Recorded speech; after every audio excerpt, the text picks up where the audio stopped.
여러분이 요즘 가장 많이 들으시는 말씀이 9월이 되면 계절적 요인으로 주식시장이 약세를 보인다라는 말일 텐데요. 가상자산 시장도 마찬가지라고 하더라고요. 네, 그렇죠. 비트코인만 봐도 2013년 이후에 12번 중에 9월 중에 8번 하락했다고 하더라고요.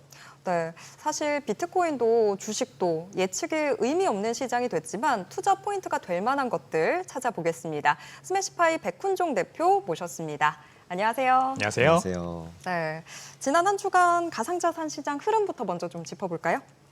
네, 비트코인 가격은 여전히 11만 불 초반대 답답한 횡보세에 박스권 안에 갇혀 있는 모습이고요.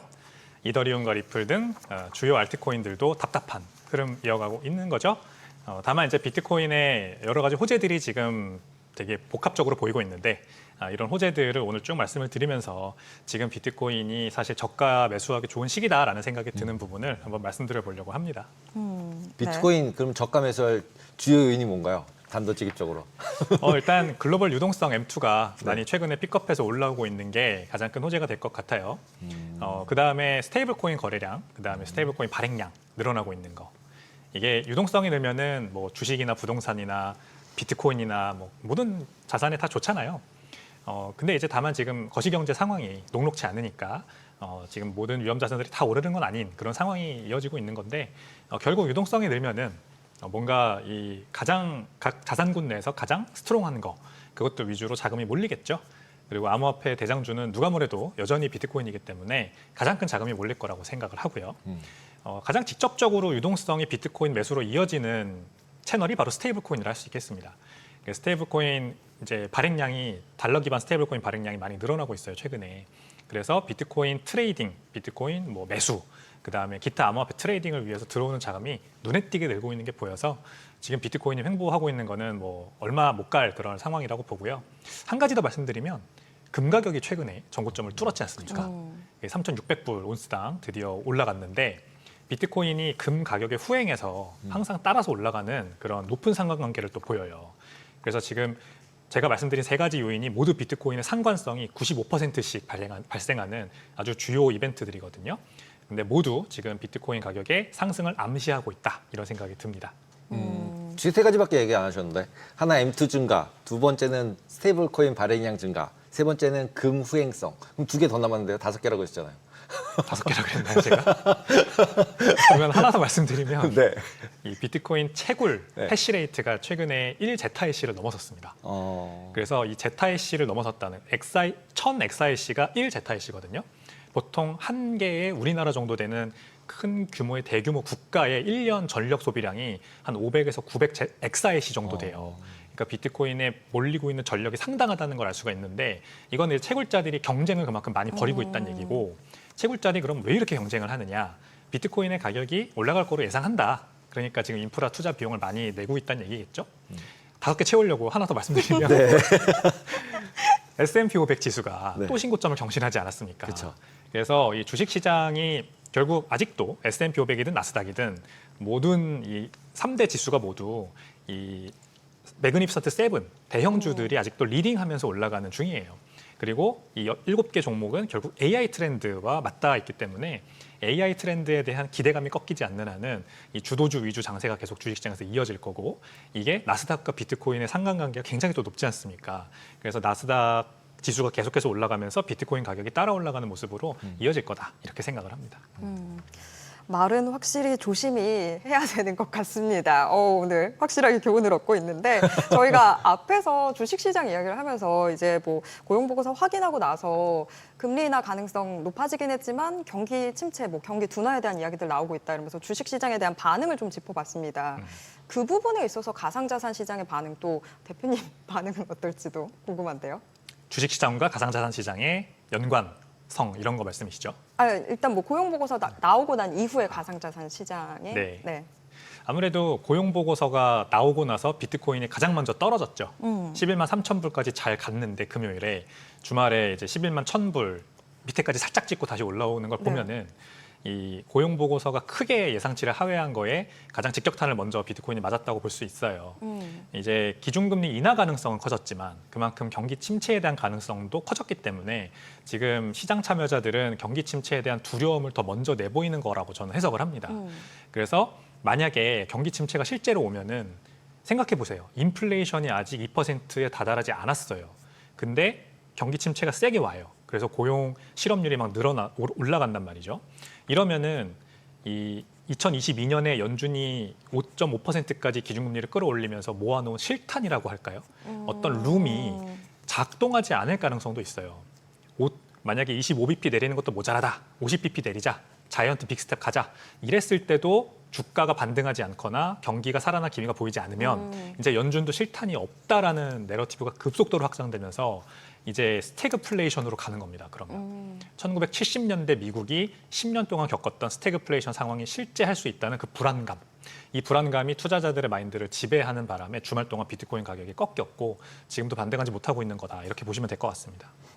근데 실질적으로 지금 보면은 이제 위험 자산이냐, 위험 자산이 아니냐 두 개로 나눴다고 보면은 비트코인은 되게 어느 쪽인지 얘기하기 되게 매번 어렵잖아요. 금이라 그랬다, 아니라 그랬다, 왔다 갔다 하고 나스닥이라 그랬다, 금이라 그랬다가. 근데 이제 이런 와중에서 결국 보면은 개인들의 같은 경우는 뭐 비트코인 사거나 아니면 비트코인을 트레저리 스탁하는 데다가 막 더 사는 모습을 보여주고 있었잖아요. 거기다 이제 서클 같은 스테이블 코인 얘기하신 것처럼 스테이블 코인 발행사인 서클 주식을 또 개인 서학개미들이 제일 많이 산 종목 중에 하나예요.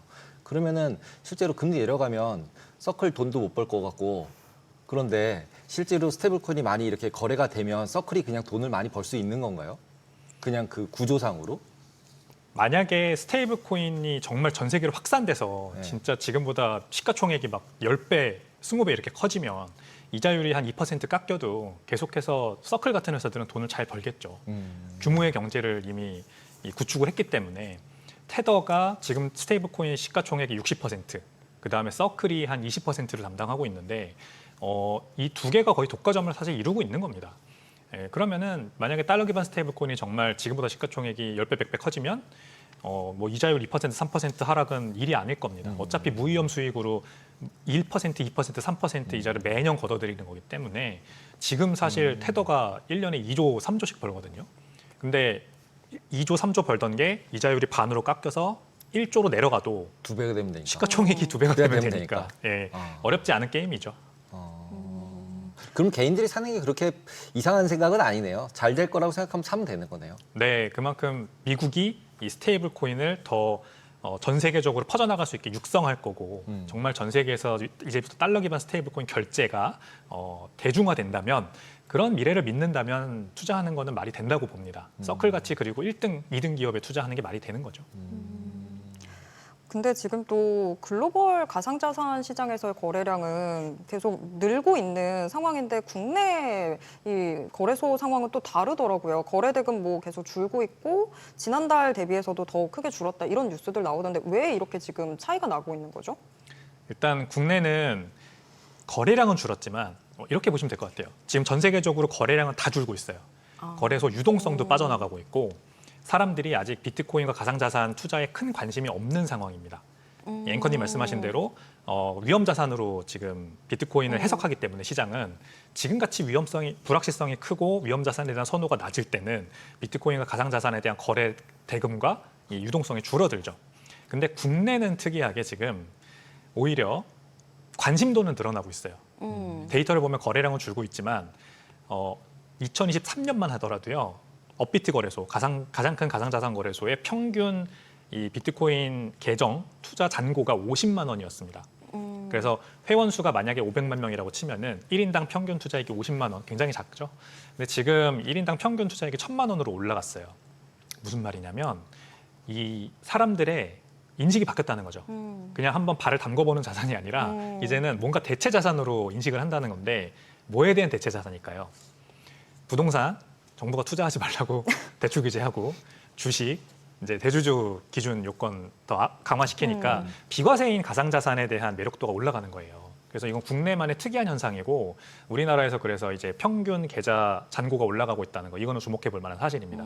근데 아직도 거래량이 내려가고 있고 거래소 유동성이 빠지고 있는 건 사실이라서 투심은 돌아오지 않았다. 이렇게 보시면 좋을 것 같아요. 오히려 그냥 거래량이 좀 줄어드는 거는 장투가 늘었다 이렇게 볼 수는 없나요? 그렇죠. 그것도 하나의 요인이죠. 그냥 원래는 막 기계들끼리 단타만 계속 단타 대회를 계속 했던 건데 네. 실질적으로. 근데 지금은 약간은 보면은 ETF를 사놓거나 이제 BTX 같은 이제 미국에 있는 ETF를 사거나 아니면 이제 가상자산 거래소 업빗이나 빗썸에서 가상자산 사놓고 의외로 주위를 보면 샀다 팔았다는 사람이 별로 없어요. 그냥 비트 사놓거나 이더리움 사놓고 가만히 있으면 거래량은 안 느는 거잖아요, 원래. 맞습니다. 그죠? 그거를 또 반증하는 중요한 데이터 하나가 지금 비트코인이 1년에서 5년 장기간 안 움직이고 한 지갑에 묶여 있는 그 비중이요. 76%로 역대 최고치를 지금 경신을 했습니다. 그러니까 비트코인이 한번 어떤 지갑에 들어가서 1년 이상 안 움직인다는 거는 정말 장투를 하고 있다는 얘기고 그 장투를 하는 주체가 앵커님 말씀하신 것처럼 기관, 기업 이런 곳들이 지금 있는 거거든요. 근데 원래는 비트코인은 항상 개인들이 대부분의 물량을 가지고 있었고 이 개인 중에서도 5년, 10년 동안 안 파는 고래들이 있었어요. 근데 이들이 10만 불이라고 하는 상징적인 가격에 지금 많이 매도를 내놓고 있습니다. 그래서 비트코인 가격이 12만 4천 불 정고점 저항에 딱 막혀 있는 거예요. 거기에서 지난 5년, 10년 동안 갖고 있었던 고래들이 내던지거든요, 자꾸. 근데 이들을 받아주는 자들이 없다면 만약에 그런 매수 세력이 없었다면 가격이 꺾였을 텐데 그래도 10만 불까지는 안 내려가고 항상 치고 올라오잖아요. 이게 바로 기관과 기업들, 넥스트 5년, 10년을 가지고 있으려고 장기 투자하는 매수 주체들이 지금 그 물량을 받아주고 있다는 겁니다. 그래서 이 장기 물량이 지금 늘어나고 있고 이게 전형적인 상승장 패턴이에요. 말하자면 스마트머니들은 가격이 다 올라갔다 생각하면은 보유량을 줄입니다. 그래서 이 76%가 70%, 65% 이렇게 내려가야 되는데 오히려 늘어나고 있으니까 아직 상승장이 끝나지 않았구나. 한 발 더 남았다고 보는구나. 이렇게 생각할 수가 있는 거죠.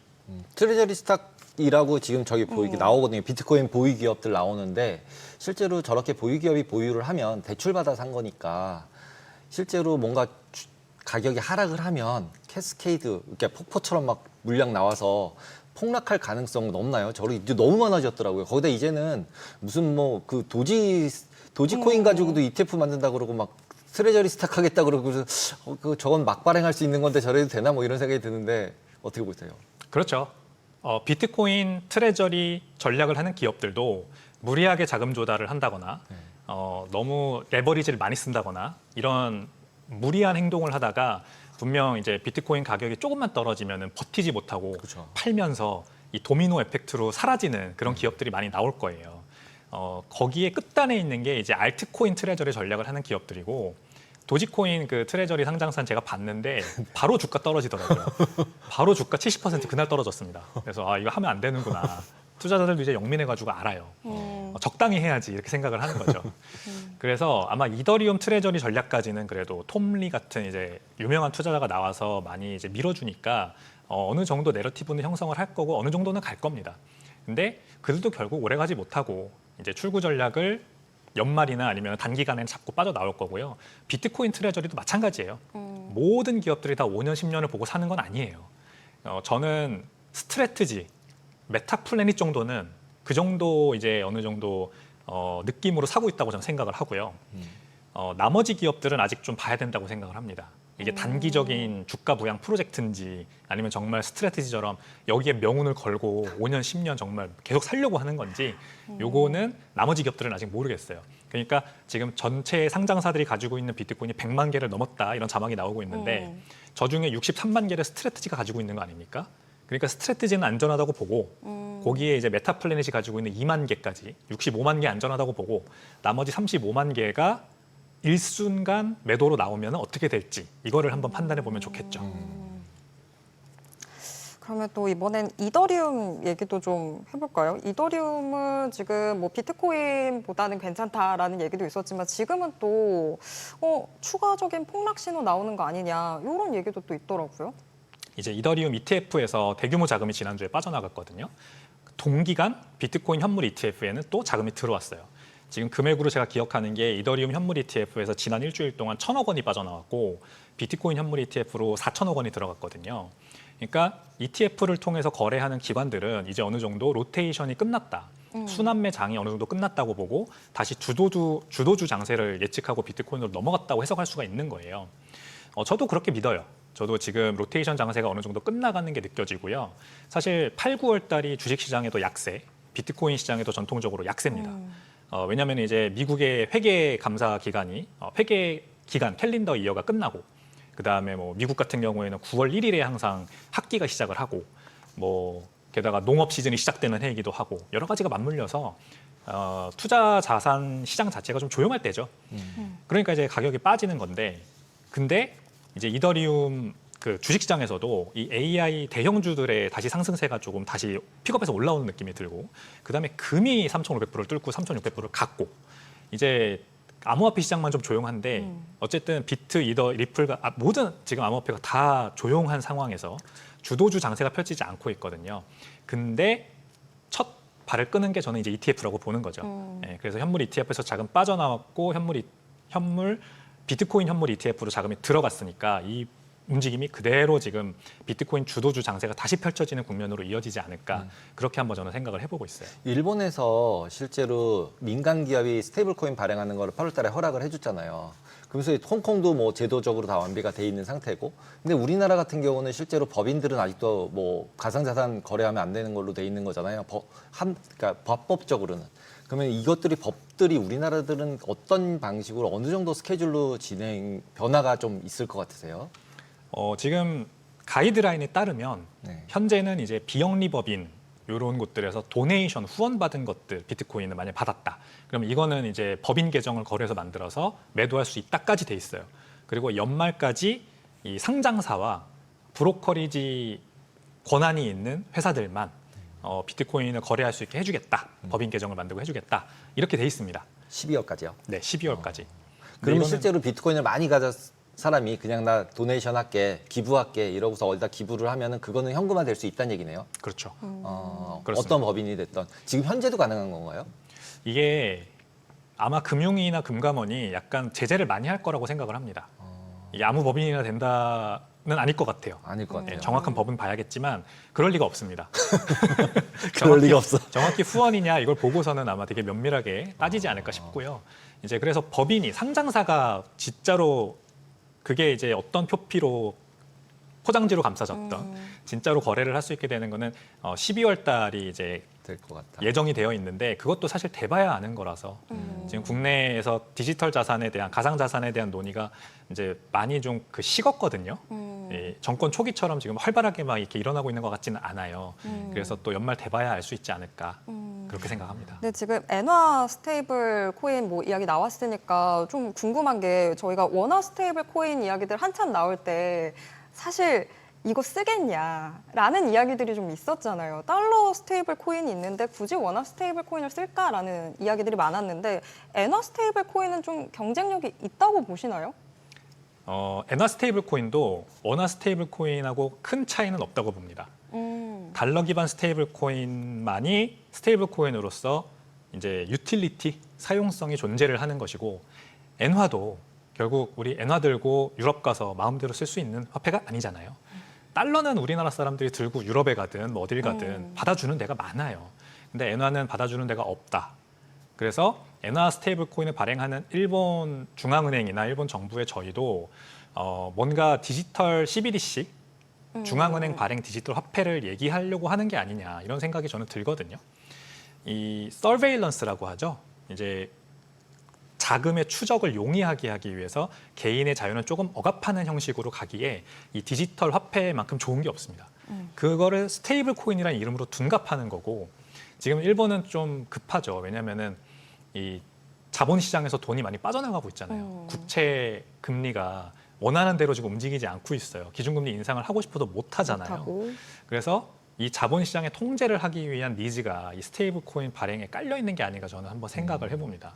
제가 지난번에 이제 누구라고 말씀 못 드려요. 어느 분 만나서 얘기를 듣다 보니까 이제 STO 있잖아요. 원화 스테이블 코인하고 STO를 연결을 해서 실제로 프로그래밍된 머니는 원화는 없잖아요. 그러니까 스테이블 코인, 원화 스테이블 코인을 발행을 하고 그 스테이블 코인으로 STO 발행돼 있는 주식들을 거래하는 거를 합쳐서 법안을 통과를 시켜서 두 가지가 거래되게 만들면 커스터디안 뱅크도 없어지고, 그러니까 보관하는 은행도 없어지고 실제로 유가증권 시장을 완전하게 디지털라이제이션 할 수 있다. 그렇게 될 경우에는 상장되는 주식과 스테이블 코인이 같이 존재하기 때문에 이럴 경우에는 성공할 수 있다. 이런 의견을 제가 들었는데 어떻게 보세요? 제 생각에는 네. 유가증권 시장이 지금 가지고 있는 여러 가지 이 단계들과 그다음에 법으로 제도적 장치로 마련해 놓은, 예를 들어 예탁결제원이라든지 네. 이런 기관들의 존재 유무가 필요 없는 기관이고 구시대 산물이라고 보는 시각 같아요. 일견 맞기도 한데 이게 다 존재하는 이유가 있거든요. 이게 없어졌을 때 생길 수 있는 엄청난 부작용은 다들 생각을 안 해요. 그냥 블록체인에 올리면은 다 매끄럽게 잘 될 거라고만 생각을 하지 이 엄청난 기술적 결함의 가능성에 대해서는 아무도 생각을 안 하는 것 같아요. 기술적 결함은 어떤 기술적 결함이 있을 수 있나요? 예를 들어 제가 거래소에 근무할 때 매칭 엔진이라는 게 있어요. 네. 바이와 셀을 매칭해주는 그 매칭 엔진에 약간의 코드 에러만 나도 몇 시간 동안 거래소가 먹통이 되고 그러면은 투자자들이 수시간 동안 거래를 못하고 내 돈 물어내 하면서 거래소에 전화하고 난리 나거든요. 찾아오고. 근데 모든 그런 거래를 다 디지털로 올렸다고 생각을 해보세요. 그러면 이제 예탁 결제원도 없고 거래소도 없고 막 아무것도 없어요. 아니요, 다가 아니라 예를 들자면은 STO를 발행하는데 옛날에 예를 들면 이제 그 코넥스 주식이나 이런 게 거래가 잘 안 돼요. 거래가 안 되니까 그거는 STO를 발행하기로 하고 코스닥 가기 전에 좀 작은 주식이니까 왜냐하면 지금도 그러니까 뭐 로빈훗이나 이런 데들도 결국은 그런 이제 비상장 주식들을 코인으로 만들어 상장시켜서 거래소에서 거래하기 해주겠다 이러잖아요. 그것처럼 마찬가지인 거죠. 그러니까 거래가 좀 안 되는 짧은 주식, 좀 작은 회사를 STO로 상장하고 그걸 스테이블 코인으로 거래를 해서 이제 자금이 좀 더 활성화되게 해주자 뭐 이런 얘기였거든요. 그런 거는 네. 일견 말이 됩니다. 근데 여기에는 레몬 마켓 문제가 껴들어요. 레몬 시장 문제. 그러니까 우리가 상인이 파는 레몬 중에 어떤 게 안 좋은 질의 레몬인지 알 수 없어요. 상인만 알죠. 그 문제가 발생할 거예요. 이게 정보 공시가 투명하게 되는 유가증권 시장에서는 일반인들도 파악할 수 있는 정보의 종류가 굉장히 많은데 그런 시장으로 가면은 아무리 유동성이 막 블록체인으로 인해서 되게 원활하게 흐르더라도 어떤 쭉정이를 걸러낼 수 있는 능력이 없달까? 정보 공시가 거기서 투명하게 되는 것도 아니고 그래서 피해자들이 양산될 가능성이 커요. 유동성이 낮고 거래가 잘 안 되는 게 블록체인으로 겁대기가 씌워져서 올라오는 거라서 결국 본질은 바뀌지 않는 거잖아요. 근데 이게 그냥 덥석 샀다가 가격이 내려가기만 하는 그런 피해자들이 나올 가능성은 있다. 조심해야 된다 이렇게 생각합니다. 그럴 것 같네요. 네.